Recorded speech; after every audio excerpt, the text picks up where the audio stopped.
جوزي كلمني وقال لي هاجيب لِك عشا من برّه، قُلت له: "مستحيل أبدًا، أنا هاعمل لك أحلى فراخ مشوية في البيت، مع رز ريزو وكمان بطعم الفحم."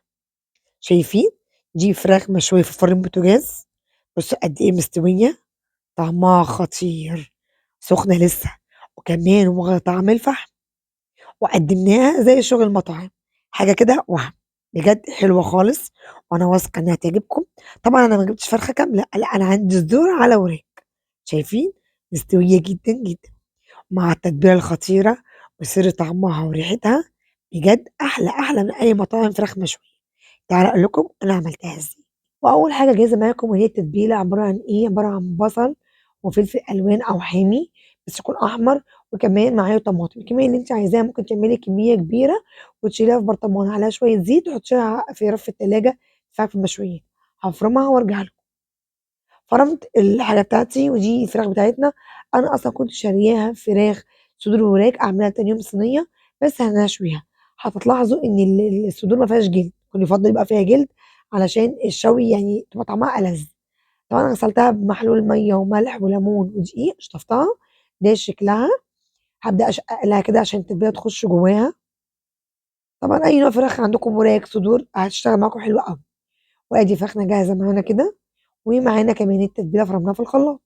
هنجيب كده بولة أو صينية نحط فيها الفراخ بتاعتنا، هانزل عليها بالبصل والطماطم والفلفل اللي إحنا فرمناه، وعليه معلقة صلصة كبيرة تديها لون وطعم، ما عندكيش حطي معلقة بابريكا وشوية زيت، وكمان علبة زبادي عشان تخليها طرية معايا juicy كده ما تبقاش ناشفة، وشوية خل، وبرضه فلفل أسود، بابريكا، ملح، فلفل توم باودر، بصل باودر، شطة، كاري، ما فيش فلفل أسود وملح بس، ورشة صغيرة جوز الطيب. نخلط كله مع بعض كده جاهزة معايا. شايفين؟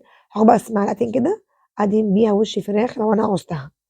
هابدأ أجيب بقى فراخنا كده وأبدأ أشبعها من الخلطة الجميلة دي. قُلت لكم المفروض تكون الصدور بجلدها عشان الشوي بيحب يكون فراخ زي ما هي. أنا كنت جايباها أصلًا لأكلة تانية بس قُلت أشويها لهم وخلاص. كده خلاص هاسيبها حوالي ربع ساعة كده، وهو الصح المفروض تبات في التتبيلة ليلة كاملة، بس أنا عشان وعدت جوزي أعمل له خلال ساعة أحلى أكلة مشوية أحسن من أكل برّه، عشان كده هابدأ أشتغل فيه على طول. هنجيب بيضة صاج، هتقولي لي الصاج بقى مش حلو، لأ الصاج ده يا جماعة بتاع الشوي، أنا باحب أعمله إعادة تدوير، أغطيه كده بورق فويل واستغله في الشوي، تمام، شوفي شكله كده، وهابدأ بقى أنزل فيه بورق لورا وكمان معايا روزميري وحبهان، كل ده حبوب ما فيش حاجة مطحونة، وأنزل عليها بكوباية مَيّة كبيرة وأحط الشبكة بتاعتي على الوش كده. طبعًا أهم حاجة أدهن الشبكة بتاعتي بالزيت عشان الفراخ ما تلزقش معايا في الشبكة، ودي شكل الفراخ بعد ربع ساعة، وقلنا يفضل تقعد فترة جامدة في التتبيلة. نبدأ نرصها بقى وراك جنب صدور، ما ينفعش بقى جنب وراك وجنب صدور عشان ما تبقاش في جزء ني وجزء مستوي، كله مع بعضه، وأدّيها من نفس الخلطة كده على الوش. وما انساش أهم خطوة إن أنا بعد ما أعمل كده أدّيها رشة زيت عشان الشبكة ما تلزقش معايا في اللحم لمّا يستوي، كده بالشكل ده، وهادخّلها على الفرن على أعلى درجة حرارة على النار نفسها لمدة نُص ساعة إلى ساعة إلا ربع، وكل شوية نبُص عليها لو عايزة مَيّة ندّيها مَيّة تاني. الفترة دي هنجهّز مع بعض الرز، يالّا بينا. هنجيب كده القلاية أو الحلة اللي نعمل فيها الرز، ننزل فيها ببصلاية مبشورة بشر متوسط وأدبّلها، أنا ما باحمّرهاش وما باصفّراش، أنا عايزة الشكل ده كده. هانزل عليها مكعب مرق وكمان معايا معلقة كاري كبيرة، أشوّح كلّه مع بعضه وأكون مجهّزة معايا الرز. أنا النهارده هاستخدم رز بلدي مش رز بسمتي، غسلاه ومصفّياه على طول، تمام.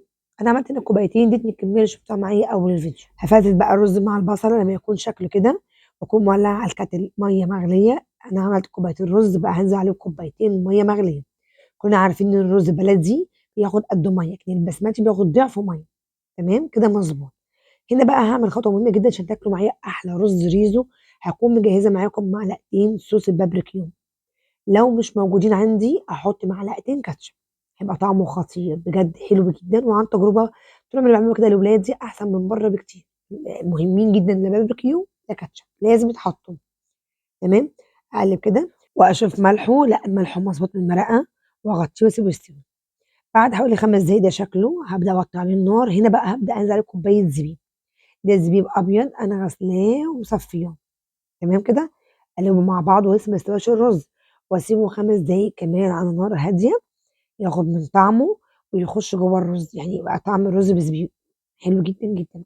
طبعًا الخطوة دي اختياري، أنا بادّي قيمة غذائية لولادي، ونسيبه 5 دقايق كمان على نار هادية ونرجع نوريه لكم. وبعد حوالي 5 دقايق ده شكله كده استوى، بُصّوا مفلفل معايا إزاي، روعة، ريحة الكاري جميلة جدًا ومع المرق، حلو أوي. وآدي فراخنا يا حبايبي استوت معانا، بُصّوا بقى نبدأ نطلّعها إزاي، نفُك الفراخ من الشبكة عشان حطينا عليها زيت، طلعت معانا بسرعة إزاي، جميلة جدًا.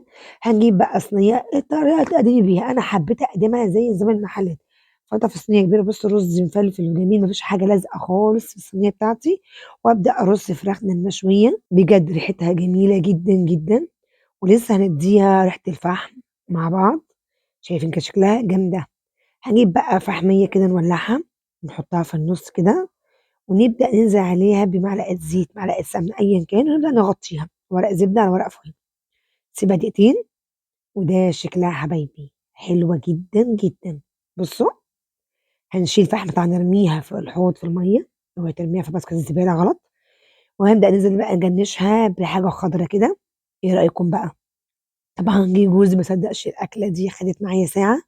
وأكلة من بيتي ومن إيدي، وبسيطة جدًا، جدًا، وطعم الفحم أجمل وأحلى من أكل المطاعم، كفاية من إيدِك، وأتمنى الفيديو النهارده يكون عجبكم، ولو عجبكم بقى لايك وكومنت تشجيعي، قولوا لي في الكومنت إيه رأيكم في أكلاتي وبتابعوني من أنهي بلد، ويا ريت تجربوها وبألف هنا وشفا عليكم، مع تحياتي ميري أنور، باشكركم جدًا، جدًا، وباقول لكم سلام.